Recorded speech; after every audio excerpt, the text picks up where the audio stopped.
Hi everyone, and welcome to today's webcast. Thank you for joining us. Today we're going to talk about productivity and what the issue is in the UK.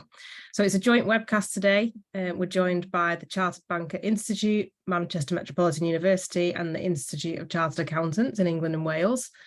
I am Francesca Spence. I'm the founder of NITA Consulting, which is a practice focused on solving problems for direct-to-consumer businesses, and we specialise in retail and e-commerce. I'm a chartered accountant and a member of the ICAEW Manchester Network Board, and I'm your host today for this panel discussion.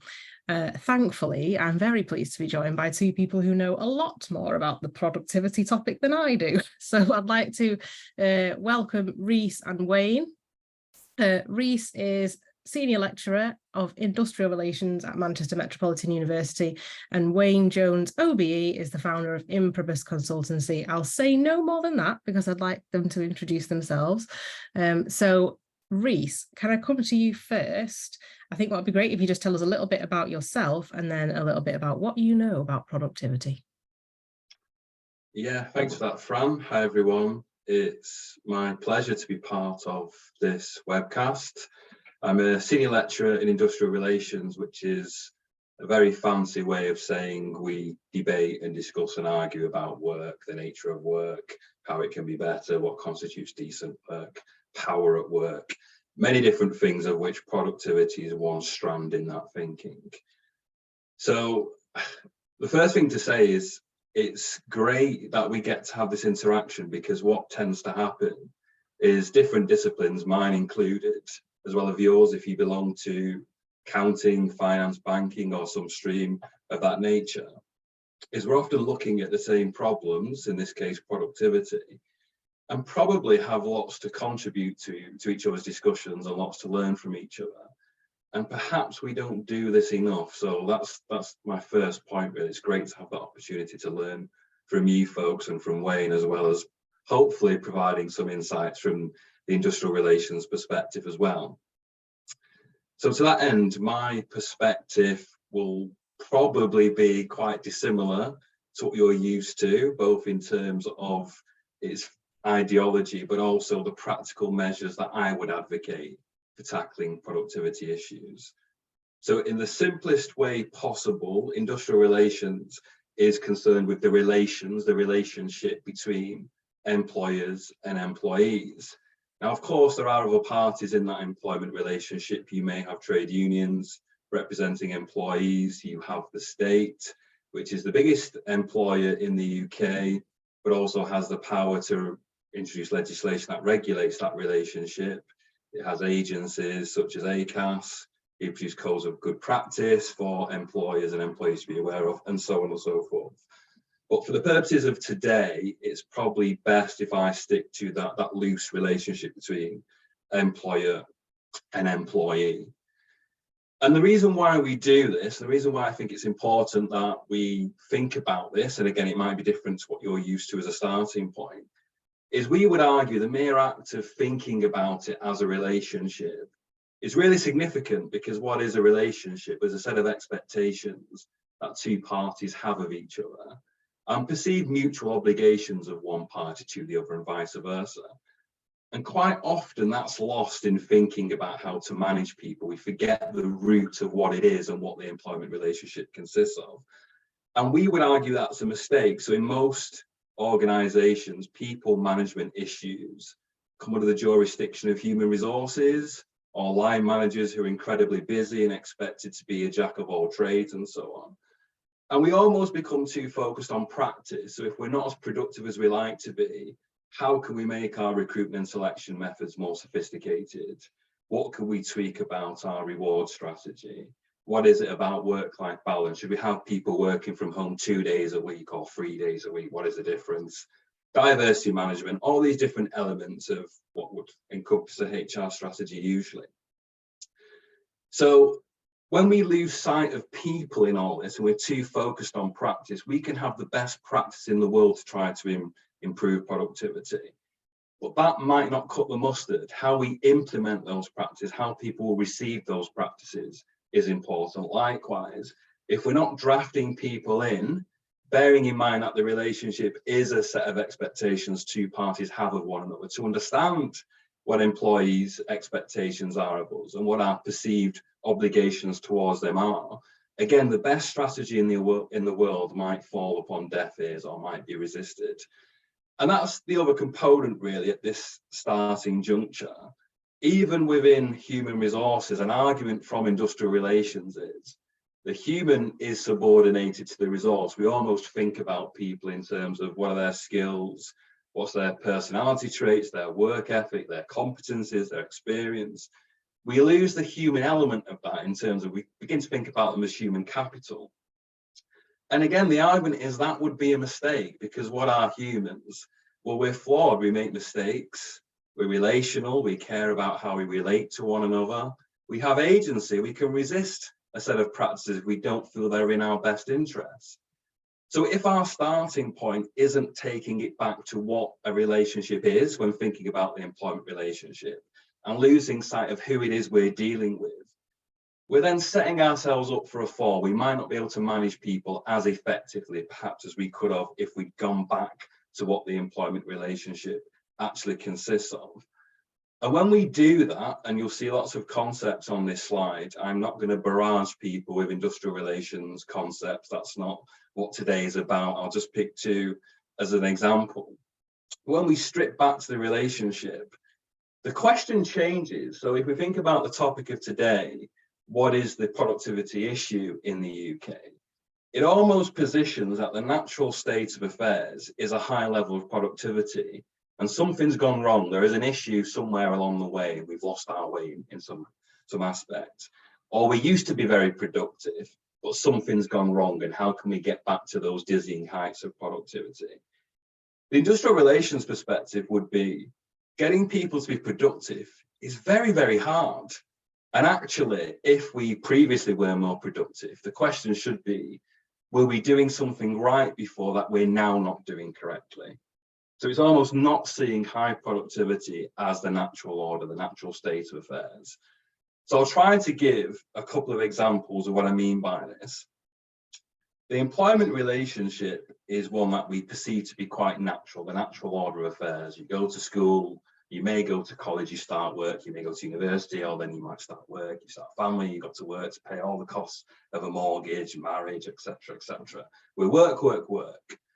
There aren't many relationships out there where we're paying someone to do what we would like them to do.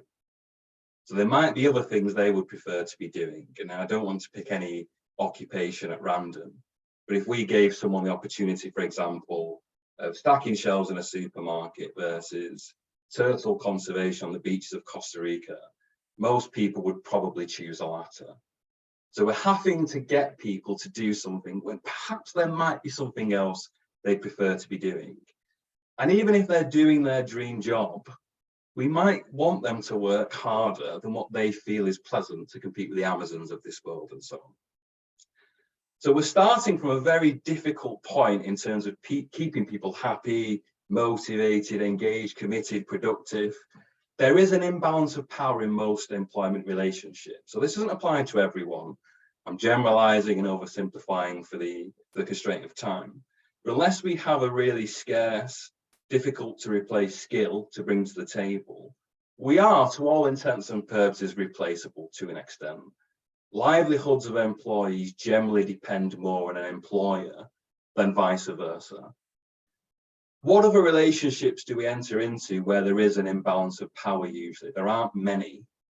And that imbalance of power has very significant consequences for the rest of the relationship, be it controlling people to get them to work harder than perhaps they would like to. So what the second bullet point here, the indeterminacy of labour, refers to is this idea that we're not hiring a set amount of work when we recruit someone. We're hiring someone's potential to do the job well. And all the different recruitment and selection techniques we have out there, assessment centres, interviews, etc., none of them are perfect predictors of how good someone's going to be at a job. So the problem of management is to take someone's potential, their capacity to labour, and transform that to the amount of work we need them to do. And again, it might not be their dream job. It might not be the rate of work they would like to do. Perhaps they want to check Twitter a couple of times during the day. Maybe today they want to check how England are performing in the Ashes. There's things they might not be able to do because we need a certain level of productivity from them. And humans are the unruly part of the production process. We can control raw materials. They don't answer back. We don't have to tell them, you're on my time now, or I'm not paying you to lounge around, or any of these other things we may hear on a given context. So this all makes it very difficult. Again, going back to the point of high productivity isn't necessarily the natural order of affairs. We have a big task on our hands of getting people to be as productive as what we need them to be. The second concept, probably the last one I'll cover again due to time, is this notion of structural antagonism. This essentially means that the very nature of the employment relationship is inherently antagonistic. So we as employers have this very difficult task of trying to motivate people to be productive. At the same time, we have to kind of control them. We need to control their output so it's at a certain level. And that control might even extend outside of the workplace to what they post on social media accounts, so they don't bring our company's reputation into repute. The control element is always there. We need them to, be good ambassadors for the company as well as being productive. And conversely, for employees, and this is the crunch point really, most employees go to work on the understanding that to an extent they are being exploited, to the point of view that if you were paid a true reflection of your value, the company can only really break even. So we knowingly go to work producing more value than perhaps we're paid for to keep our jobs going. The company has to turn a profit to keep our employment going. So when you factor all of these things in, when you actually go to the level of analysing the employment relationship at a conceptual level, you realise high productivity is bloody difficult. So almost reframing the question to say, high levels of productivity is difficult, how do we get there? How do we manage people in such a way that gets us there? The classic example, so wage effort bargain here, is most people obviously go to work for a certain wage. And it's true of any aspect of life. The amount of effort we put into anything is based on what we perceive the reward will be at the end of that. So if people know that they're not paid a true reflection of their value, there may already be a disincentive to work as hard as we would like to compete with the Amazons of this world. And the professional body that's closest to my area of work, which is the CIPD, every single year publishes data on this, and 2/3 of the UK population do not feel like they're paid a fair wage. Very subjective, of course. But again, this makes it very difficult for us as an organisation to get people to put in more effort if they already don't feel like they're paid an amount that's conducive to that. And that's why we end up with things like employee engagement strategies, getting people to go the extra mile, often for the same pay, which is very difficult. And then if people do perform to a higher level, does that then become the norm? And then the next bout of engagement strategies is getting people to go even further. And where does that lead? Essentially to the opposite of engagement, and that would be burnout. So what we've had over time, I'll draw to a close now, is many different forms of management ideology to get people to be as productive as possible. So I know Wayne's experience extends to car manufacturing. We've had Taylorism, we've had Fordism, controlling the rate and speed of production. So almost taking the autonomy out of the labour process for employees. Instead of it being skilled craftswork where I build a car from scratch, or I'm oversimplifying somewhat, I'm on a production line doing the same repetitive job, perhaps fitting the left front door to a car over and over and over. And when technology is used in that way and work becomes de-skilled, it becomes lower paid, it becomes more precarious, we're more readily replaced. That has implications for people's efforts at work, how engaged they'll be, how motivated, how committed, and ultimately, therefore, how productive. So there's lots that go into the employment relationship, which are often ignored, we believe, outside of industrial relations. This is put under the jurisdiction of human resources, who are practice focused rather than being human focused, despite the fact the title is in there. Most of the people I teach at Manchester Met are HR managers. And when I ask the question, what is a human? Nobody really has an answer, despite the fact we're the most advanced developed species, the ability to critically self-reflect. And I was the same. I did a master's in HR and never once questioned what humans were. It's in my title. So I did it for years and still never thought about it in that way. So I'll draw to a close. I've spent quite a lot of time there, but the industrial relations perspective, to sum up, is that when we subordinate the human to resource and overly focus on practices and forget what that relationship consists of, it becomes very difficult then to manage people effectively, to get them to be productive. Understanding the starting point is it's very difficult to make people productive. So actually getting there is a fine art. And we don't really have a textbook answer that works in our context for that. Over to you, Wayne. Just to jump in, I forgot at the start to ask that if you have any questions, if you could pop them in the chat, I'll keep an eye on it, and then we can put the questions to Wayne and Reese at the end of this next segment. Okay, thanks, Fran. Thanks, Reese. I think some really interesting points about culture and leadership and the human aspect of productivity. I'll connect to that as well, but maybe just a quick background. So as Reese alluded to, I worked for this group for 17 years or so. MAN in the bottom corner, we weren't a car producer. We were purchased because a big company wanted the truck and bus side. So we were making big engines for the marine industry, equipment for the oil and gas. And again, this is about productivity, totally different to the car industry. We take the car industry there. Of course, you could question as well, even in the car industry, the productivity requirements in a Bentley versus, mass-produced Volkswagens, etc. However, there's a strong ethos all through the Volkswagen group of that approach. Just to give you a feel, so if you take the facility in Wolfsburg, so every day 37,000 people go in the facility and 6,000 cars come out. And it's still quite a phenomenon as a mechanical engineer to understand those numbers. The longest part component is ever in the factory is less than 6 hours. So they're not building huge amounts of stock. So the just in time, which Reese also alluded to, is huge, but you can imagine this is a well-oiled machine. And productivity probably started from the car industry. But I would really think that in the future it'll be the digital and the tech industry that will move productivity to a different level. But this was, of course, Ford and all kinds of models, the Japanese model of Six Sigma and lean manufacturing. This was absolutely paramount. And if you worked in this industry, you're looking to save seconds to improve the productivity through any of these plants. Quite interestingly as well, and I'll talk a little bit about German UK culture and German UK efficiency as compared to productivity in the UK. But when they purchased Bentley some years back, of course, Bentley very bespoke, very customized. They made something like 800 to 900 cars a year. And the management of Bentley told Volkswagen, hey, come on, we're not Volkswagen. They replaced the management team, and Bentley now produce 8,000 cars a year.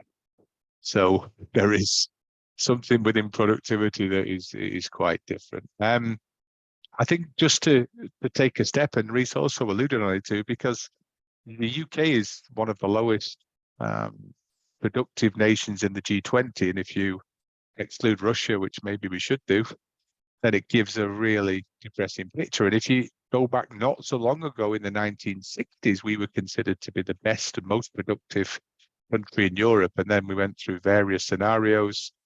And the older one amongst us will remember also the Thatcher times when there was big challenges versus the unions, and that was all around, productivity, investment, etc. And of course, how do you measure productivity? Typically, this is the GDP of a country, so the gross domestic product divided by the number of hours worked. There's also questions what's included in GDP. Typically, the numbers were very biased from our energy sector in history, so from the North Sea area. And this, really questioned the numbers, but we should focus on trends rather than absolute numbers. So the question is why, and what is the issue in the UK? And, lots of reasons. And again, as Reese mentioned, it's quite opinionated and personal and up for debate. But there's certainly one aspect that's really at the forefront, I think, and it's about investment. I think typically our investment desire in the past has been more restricted. I'm talking very generally now, maybe a little bit biased to manufacturing, but typically we didn't invest in the way that maybe we needed for the future. There's, of course, been a decline in our economy, big shift in terms of import-export. That's also had some kind of impact to the rates of pay. And then the real controversial one is the hard-hitting fact that we have unproductive workers. And this is sometimes a cultural thing, and I'll pick that up a little bit when I talk about a comparative between what's predominantly German companies versus the UK. It's all right looking back, but what about the future? And of course, there's big uncertainty in the future is how to improve productivity. The significant decline over the last decade. And one of the big issues is also going to be about labour shortage. And not to be political, but we voted on Brexit. We are where we are. I'm actually surprised nobody's ever opened up the debate to say, hey, was it the right decision? Because I could tell you for the manufacturing industry, it was a disastrous decision. If you produce a car in Sunderland, then you will send a component from Sunderland to Spain for a special coating. That component then will go to Germany for something to be added. It'll go back to Sunderland for something else to be added, and then it'll go back into Portugal. Can you imagine the logistics, and the word logistics, the first 5 letters are logic? Did you imagine the difficulties now in the paperwork and all the things that go around it post-Brexit? It's an absolute disaster for that industry. And of course, inward investment is driven by ease of doing business and simplicity and efficiency and cost. And I would suggest that that's not the most efficient way to manage an industry. Secondly, it's about skills, big topics about skills. Emma Holt and I are on the board of Greater Manchester Chamber of Commerce, big local skill improvement plan going on in the Chamber of Commerce and in Greater Manchester. Huge topic about the skills issues and what skills we need. And then, of course, we've got predicted stagnation going forward as well. All the indices suggest that, we're not looking at massive turnarounds in the next decade, etc. So these are worrying signs for our productivity for the future. Having worked for a German company for 17 years and then previously a Swiss company for 10 years, it's quite interesting to get a different perspective as well. And of course, we always think, German efficiency, German high tech, and to a certain extent, it's correct. But culturally, it's also very different. Yeah. So having experienced big manufacturing plants in the UK and in Germany in various locations, the first thing is in Germany, they work shorter hours, also in France.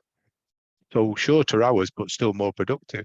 And if I go back to the 60s, they used to joke and say, yeah, it took a guy 3 days in the UK to do a certain exercise, and the equivalent was 5 days for an American. And then, that's quite a different thing now, that shorter hours, higher productivity, higher efficiency. The other thing is culturally, which Reece touched on, it's very different. There's a very direct communication in Germany, very hierarchical. But what you tend to see is that while in the UK, and I'm being very generic again, you might see, extended coffee breaks. People don't necessarily start exactly on 7:30 in Germany. Machines are running at 7:28 for a 7:30 shift. Yeah, people are on it. And their culture says, I prefer to work hard for 4 days and potentially have a 5th day off. And what happens a lot now is the Friday, the extended weekend, and the work is done during this time. And the system is totally different as well. So, I was one of 5 board members. I was the only Brit. 4 Germans. We used to have some massive discussions about this. But rental leave, for example, in Germany, 12 to 14 months, you're still paid 65% of your salary. Usually disruptive, but culturally accepted and kind of demanded. And then the other thing is, if I look at investment, which I touched on before, lack of investment, in my last 7 years on the board of MAN, we invested 7% of our turnover in technology, 7%. And our company turned over around 4 billion euros. It's a huge number. And I remember every board meeting saying, hey, come on, guys, we can't afford this. It's straight off our profit, because culturally I'm a Brit. And I was thinking bottom line rather than, 25 years in going forward. And that was a big thing for us. And the other thing that Reece touched on, which is also super interesting, is that the whole construction in Germany, there's a supervisory board. So the executive board report to a supervisory board. We don't have a boss within. We're all equal effectively in the executive board. The supervisory board is made up of three elements. First of all, the parent company, so senior directors from Volkswagen.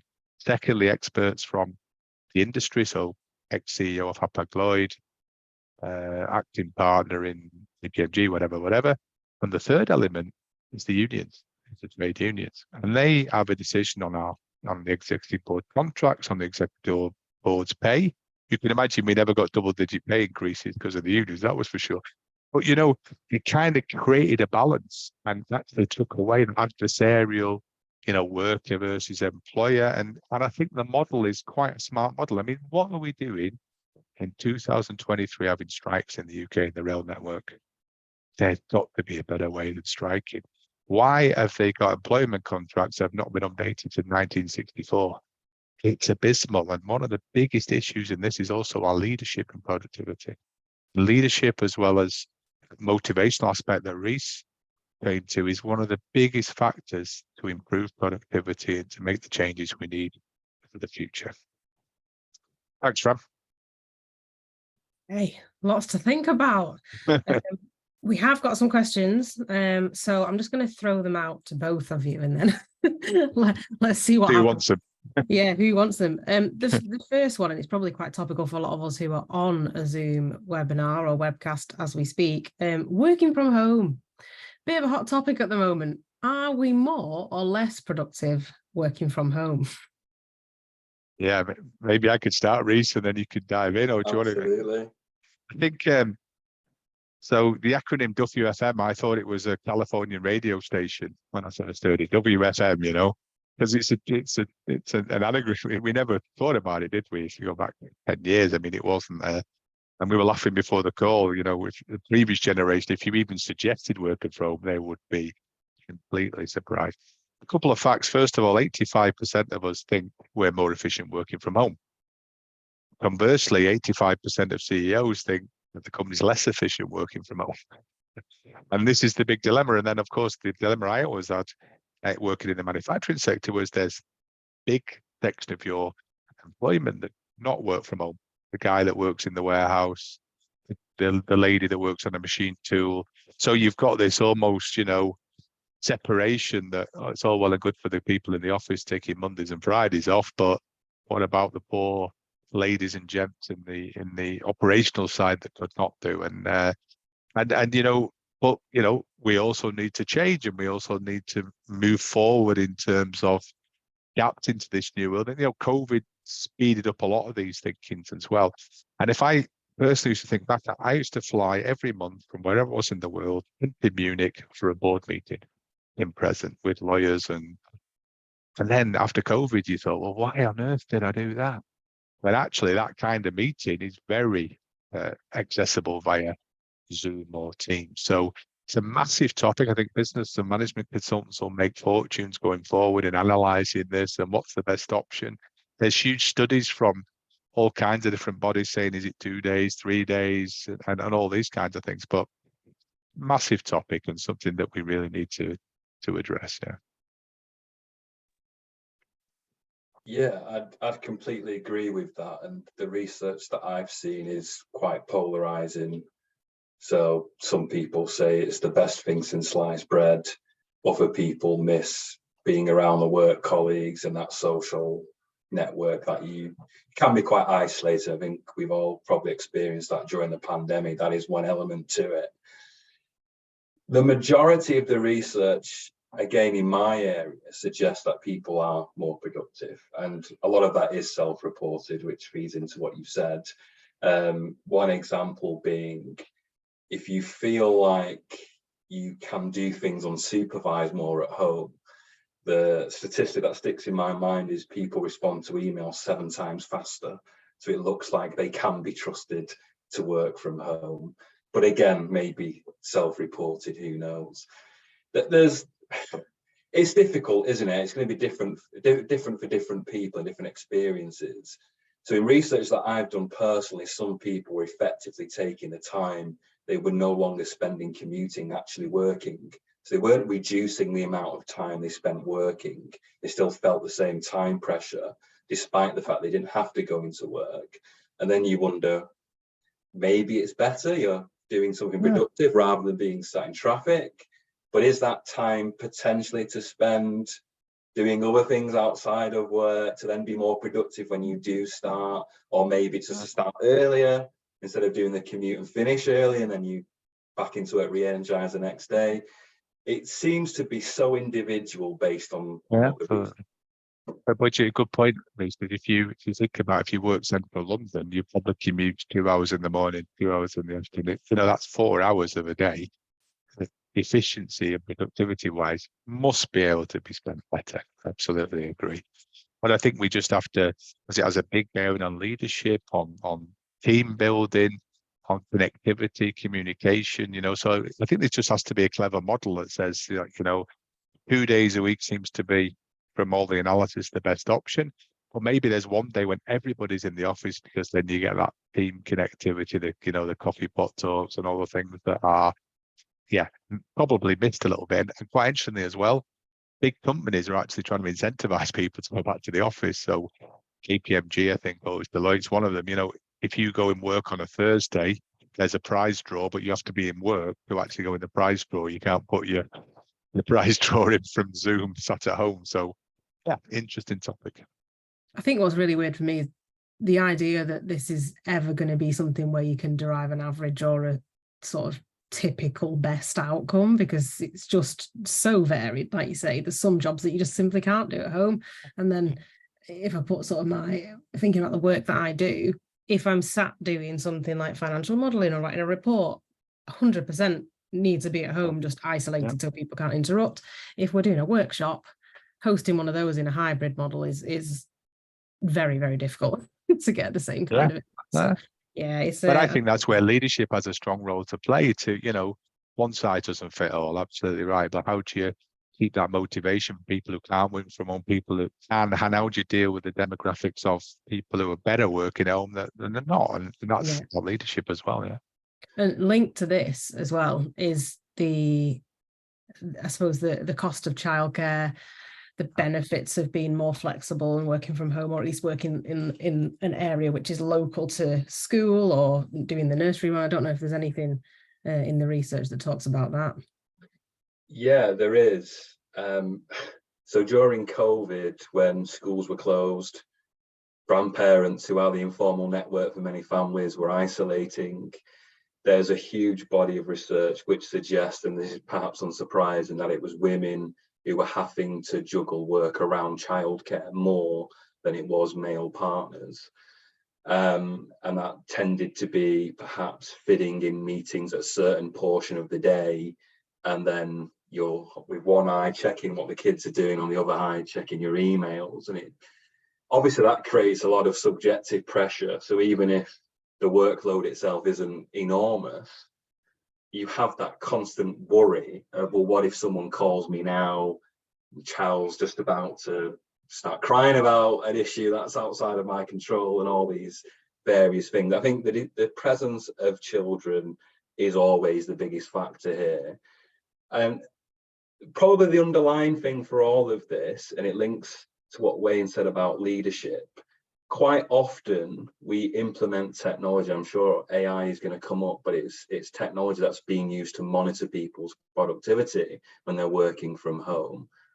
So even in my context, the university can track how long I spend on a Moodle page where it has all the course content, and if I'm spending enough or sufficient time on a page, at various points in the day. So it can be all pervasive. And whether we rely too much on technology, and that's further diminishing this apparent lack of leadership that the UK labour market has, and that is found across the literature, of all the skills that we have in the UK, leadership appears to be the one that's found wanting the most. Whatever reason that is, maybe we're a very polite society, no, you go first, and we prefer to be members of a team rather than leaders. I'm not sure. But the research does show that that's not going to help if we're bringing technology in to monitor what people do more than actually relying on people's leadership skills. Mm-hmm. And the biggest thing is employee voice. If we want to know if people are going to be more productive at home, we need to ask them, because it will be different for different people. And then from that point, we can work out a balance. And it's the same with productivity in general. As a consultant, I've gone into companies and I've seen leadership teams sit around a table, varying degrees of seniority, trying to figure out a reward package to get people to be more productive. And you're thinking, well, ask them. They're the people best placed to know what's going to motivate them. Why offer childcare vouchers to someone who doesn't have a family? So I do think bringing people back in, not necessarily completely sharing decision-making power in all assets of the employment relationship, but deciding what is good, not just to receive information on, but actually to get genuine input and consultation with staff, with unions or without unions. And that be the basis to then work out what the productivity strategy should be, because all too often we rely on consultants like myself who know the textbooks inside out, but perhaps don't know the company inside out or the humans in the organisation inside out.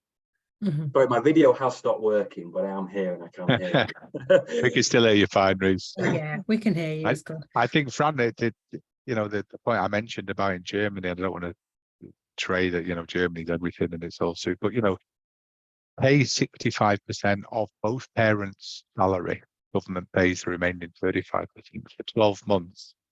Is a model that, and still be efficient and productive, is a model that we should think about. And I think the only frustrating thing for me as well, we've seen so much change in the last 5 years. We've probably experienced 20 years of change in 5 years with COVID, etc. What are the government models that have changed to adapt to that in terms of childcare, in terms of all the aspects around that, improving connectivity at home, networks, etc. It's stagnant. And in business, and I know, you can't stagnate because it's your business and it's not going to work forward. So you think the models from the government have got to change as well, because we've gone through such a dramatic change. Speaking of big changes then, Reece alluded to this, AI. I mean, it's a massive topic and one that would probably take another series of webcasts to discuss properly, but thoughts on the impact of AI on productivity in the UK? I mean, it's going to be a huge topic as well. And like any technology, and bearing in mind this is a massive shift in that technology spectrum, it's about that risk and reward. Yeah. So it's not about just let's do everything AI, because of course there is some risk. I think that was a picture of the Pope in a puffer jacket, which was the AI thing that, everybody's alluding to. But, you've got to also look back, and we've gone through massive changes from the Industrial Revolution and all the way through. And I'm sure people at the time when a CNC machine first came into a workshop was thinking, well, that's the job's gone. It won't be the job's gone. It will mean different types of jobs. Yeah. But again, as a nation, if we don't embrace it and we don't come up with a plan, then guess what? Asia will, America will, and then again, we get pushed down in the pecking order and we'll be kicked out of a G20 grouping. So we've got to embrace the technology, but manage the risk and the reward with it. And I think that's a doable. And again, people will automatically think, oh, that's jobs gone, robots, etc., etc. I don't fully agree to that. I think the jobs will have to adapt, and we'll need to adapt and reskill accordingly. Yeah, I couldn't agree with that anymore. I look at us as being so behind the curve all the time in what the future important sectors and industries are going to be. We know there needs to be a huge impetus for green industries. Are we seeing much of it here? I wouldn't say we are. I saw statistics for how many electric cars the UK produces last week. It was diabolical. And even in the UK, sales of electric cars went up 40% last year, and we're not really an electric car buying market.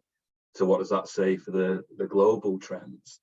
And it does come back to, I agree, technology is always polarizing. We always feel like it's going to change things dramatically in terms of job losses and making people redundant. It does just change the nature of work. So it can make the more menial, low-skilled work more productive. We obviously have to find new avenues of employment for those people, because if you have a huge army of unemployed, that's going to affect the economy for obvious reasons. What are we doing to reskill people? Are we offering people a chance to work with AI and what does that look like, and what are those job roles going to be that work with AI in the future? I've not seen the evidence that that's happening in the UK. Maybe Wayne's seen different, I don't know, but I've not seen it at all. We are, your statement was we're way behind the curve is absolutely correct. We're so far behind, and while we debate and discuss, others are implementing. I mean, do you think they have the same debates in China and Asia as we do on this topic? They basically just have a can-do attitude. Korea, another one. Korea is probably most advanced in terms of accepting new technology, working with it and developing it. Yeah. Mhm. Interestingly, sorry, very quick final point. I was actually commissioned to do some research for the Trade Union Congress of all people on learning and skills a few years back. And they were trying to offer functional adult skills, which meant basic computer literacy. And the levels of basic computer literacy amongst the adult population in the UK, again, were quite shocking in a global comparison. So if we don't even have the basic skills, how can we expect to understand what the latest trends in AI are going to be and to capitalize on them? So there's a big headache for a government, and we've probably got varying degrees of confidence that they're going to tackle this proactively if we're not already missed that boat. But yeah, quite disconcerting stats in that study. Mhm. Yeah. One stat that drew my attention as we were talking earlier was, Wayne, when you said that 7% of the profits were reinvested to sort of drive productivity and efficiency. What level of investment is actually required? Like, is that typical of what you've seen in highly productive companies? Typically in the manufacturing industry, 3% of your turnover, around 3% would be something that you would reinvest. And of course, it's not just about productivity and efficiency. It's maybe more about technology, but you then argue that the technology would improve efficiency and then so on. And, product development was a huge area, but and super frustrating for me sometimes, we invest huge amounts of money in machine tools, assets, and of course, again, culturally, I was the one in the board going, come on, do you know how much this 7% of 4 billion is? It's a massive number. But of course, over time, you start to think, wow, who's right and who's wrong? 25-year thinking is, okay, we can never be exact, but directional strategic approaches are pretty smart. Okay. Yeah, I mean, it's a lot, isn't it? I suppose It's a huge amount, yeah. The proof comes quite far down the line from an accounting perspective. It's Yeah, quite it does, yeah. to kind of just accept and believe that that's going to happen. I'm not even sure the financial models run that far ahead. So I'm sure they don't, exactly. Yeah, very exactly. tricky. Another thing that interested me, actually, it sounds like there isn't really any silver bullet for this, but Reese, in your research and Wayne, in your experience too, has there been anything that particularly motivates an individual person to become more productive? Wayne, do you want to go first? Yeah, I can go first, absolutely. But for me, and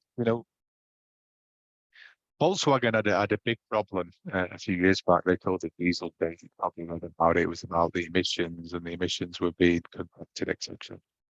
Won't bore you with all the details, but the findings were it was down to leadership, culture, leadership, and all these kind of things. So we embarked on a program. We called it License to Lead. So we all felt like James Bond, it was pretty cool. And if you had 200 people working for you, you had to do this program. It finished at, I think, 5,000. So I had to go on the program that was twice a year. If you didn't pass the course, you had one more chance to do it. If you didn't pass again, you were out. Really consequent. And the reason being was, the impact of leadership on productivity, on culture, on all kinds of things is so immense. And they realized they had such an inherent problem in terms of, promoting the best engineer to be engineering manager when it was the worst thing you could actually do. And actually bringing leadership as a skill, a qualification at just as much as, being able to do a PhD in material technology or whatever. And that's the biggest aspect. I think there's surveys done recently, and Reese was talking about salaries, etc. But most people prefer a good boss than a pay rise. Yeah. And of course, you can argue what a good boss is about, but it's so important and so critical that if you can get the right leadership in industry and whatever segment, then you can really change culture, motivation, and you can get something that, motivation will always beat talent. If you can get something motivational, you'll for sure develop the company in the right way. And for me, that's the biggest single thing that we've got to face, because at the end of the day, we'll still be employing people, humans, as Reece put it. Secondly, the only constant is we know something's going to change. It's never going to be stable. And the only thing, the core thing that glues all that together is how you can lead a team. I mean, can you imagine the rail network that nobody updated the employment law from 1964? I mean, it's just unthinkable that somebody wasn't thinking about that, which gives the message of we really care about the people and, developing things. And of course, 1964 to today, they must be archaic setups, and that's why you've got this acrimonious relationship. But I mean, how can leaders, get to a situation where there's strikes in 2023? For me, it's not comprehensible. Yeah. So leadership for me is that big thing that will drive productivity, motivation, all the things that go with it. Yeah, that's very difficult to disagree with. I think the industrial relations perspective on leadership is thinking about the type of person who can get people to feel a level of engagement in either the organization itself or the work, because not everybody does work where there's a capacity to take a real sense of pride, to have, an innovative and creative day at work, to have the autonomy to dictate how the work is done. And a lot of people are alienated from the final product. So to use car manufacturing, if someone does one part of that process, never see it. It'd be nice to get that sense of value and purpose at the end, to see what your labor has led to. And I used this term before, but we would always argue employee voice is the number one important thing. That doesn't mean having an all-staff workplace meeting every time there's a small decision to be made, but getting people's perspective on what's happening, or if there's any changes to be implemented, which sounds really straightforward, but it doesn't really happen. And in research we've done at Manchester Met, in looking at where there's been wide-scale restructuring, which has meant lots of redundancies, people were actually fine about what took place as long as they felt like management had tried in the first instance, as well as kept them abreast of what was going on, but actually tried to preserve jobs and whatever else beforehand. So employee voice is really important, not only for reward, as the earlier example, finding out what will motivate people rather than just guessing seems very illogical to do that, but also just getting their take on what's happening, and even leadership, finding out, do people feel like the leadership lives the ethos that they try to instill in other people? Because if there's a disconnect there, they're never going to follow suit. Again, a lot easier said than done. You made the point of what is a good leader. I mean, that in of itself is a huge weighty question. And the other thing is, if you look at ONS data, and ONS called weak labour productivity growth the economic question of our time in the UK. If you look at labour productivity growth according to their stats, and look at other statistics from the government, like ICAEW, the annual survey of hourly earnings, you can see what's happened when people were receiving a more equitable division of the wealth that was being created. We were more productive. It's not really rocket science. If people feel like they're getting a fairer distribution of that wealth, they're more inclined to commit to it and to strive for it. And so if you look at 1979, for example, I mean, I've picked that for an obvious reason, Margaret Thatcher came to power. If you look at labour productivity and the wage distribution then, the pay of FTSE 100 CEOs was 8 times the UK full-time worker average. Now it's 118 times that amount. It's probably no surprise people look at the cost of living crisis, the senior management taking home whopping sums, they're having to work harder for less real terms pay, and wonder why there's a productivity problem. Given all the things we mentioned previously, it's already difficult to get people to be productive given the nature of the relationship. So we have to account for the context, and sometimes the solution is the most straightforward thing. If you asked me what would make people work harder, probably would be more pay in some capacity given the cost of living crisis. Take care of that, and then you can worry about the other things to make work more inherently rewarding, again, by the employee voice. So even the mere fact that they feel like they're involved, they have a voice, should in theory make them feel more intrinsically rewarded and motivated. And that's not really costing us anything at all as an organisation. But again, a lot easier said than done. Reece, earlier, I think you mentioned like it might have been that like something like 2/3 of people didn't feel appropriately paid for their jobs. I'm just wondering, flipping that a little bit, the 1/3 that are satisfied with it, is that particular segments, professions, geographical is there any kind of split that, or is it just kind of random? So it was a survey, it's from the CIPD, and it's a survey of HR managers across all industries. So I can go back and check. I don't recall there being a really clear pattern where one industry was getting it right and everybody else was getting it wrong. It seems to be that certain organisations have a knack for either rewarding people appropriately or at least creating the perception among staff that they are receiving a fair reward.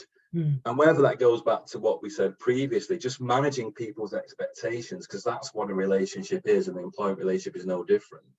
If we can't give people the reward they would like to have, which is probably the case in most organizations, if we can get to them in a way where we give them a voice and we manage those expectations, if they're no longer expecting something that's unattainable for us as an organization, perhaps they will remain motivated, committed, happy, and so on.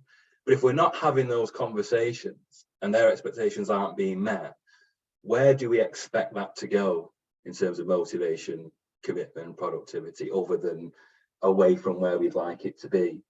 So even just having those conversations, and I think that's the other trend in the literature, it's making it a continuous conversation where people feel like the manager's door's always open.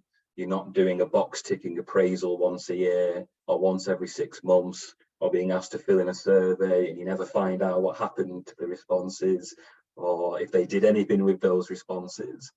Creating a situation, and this is what the government wants, this is what ACAS promote, a more flexible, informal approach to managing people, indeed managing conflict at work. Easier said than done, but if we have people who are accessible, empathetic, as part of what constitutes a good leader, who are able to listen to people and make people feel like they've been listened to, they've not just spoken at someone and that's the end of story, this will go a long way to making people productive. I mean, you're totally right, Reece. I mean, information in the boardroom should be cascaded. You know, if the company's doing well, then people should know about it. But if the company's doing badly, then people should know it. And whether we like it or not, the costs of a company are based to profitability, growth opportunity, etc. So I think the three most important things in leadership are communication, because that's everything. So I remember when I took over in the UK as an MD, you know, the previous MD, they didn't know who he was. So you've got to be in with people, communicate. And then people generally understand, hey, we've got some tough times. Everybody needs to tighten the belt, as opposed to when we have good times, then there should be the necessary rewards, but there's got to be a connection between salaries and business performance. And I think sometimes it gets lost. Yeah. Do you think that's more, or, well, I mean, I feel like I know the answer to this, but is that more important than ever because of the current economic climate? I think it is. And I think, you know, if you take, we're in news, etc., and people demanding, you know, 15% pay increases or saying, well, we've not had a good pay or relevant pay in the last 3 years. But you can't correct everything in 1 minute. People, I think, have to be pragmatic. You know, is anybody realistic in a 20% pay rise? I think it's unrealistic that would happen. But I think there's a communication that says, well, this could be a plan, and you know, we can't always account for history, but we can, you know, influence the future. And I think there's just some sensible discussions to take place. It says, hey, affordability is one point of view. You know, efficiency is another one. Productivity, could the rail system be more efficient, productive? Could the NHS be more efficient and productive? I think there's good questions to ask there, yeah. Okay. This will come as no surprise whatsoever from with industrial relations being about how you regulate the relationship to make sure neither party is exploited. It tends to be pro-worker. I think that's a fairly obvious starting point. And a big argument we often hear within our field is there is a reason why people in the rail tend to be paid quite well. It's because they're willing to go on strike. And something Wayne mentioned before, does it need to be adversarial? Is there a way in which we can build in the system? So New Labour went down the partnership route, where there's tripartite relationship, where unions would talk to management and employers, and they, the state themselves, to work on ways of making it a partnership at work rather than antagonistic through and through. So Debates around whether that was effective or not. And again, from what I said previously, you could argue there's always going to be a conflict of interest in the employment relationship. People always want to be paid more. You could argue maybe work less than what they're being asked to do. That's obviously incongruent with what an organisation would like. It's very difficult, but if you're looking at countries like Germany, where you've got this co-determination built in with worker reps, management reps, and information is cascaded both ways, is that not a way for people to feel more involved and therefore more aligned with the company, more listened to, and therefore more productive? good, yeah. Well, it sounds good. I wonder how quickly we could move to that kind of model in the UK, I think. Yeah. So we have come to the end of time for the webcast. So I think it's just time to say thank you to you, Wayne and Rhys, for your contribution. Just a little reminder that this is recorded and it should be available on YouTube at the end of this session. I think there's going to be an email going out to everybody to let you know where that's going to be. And that's it. Just thank you from me and the team. Thank you.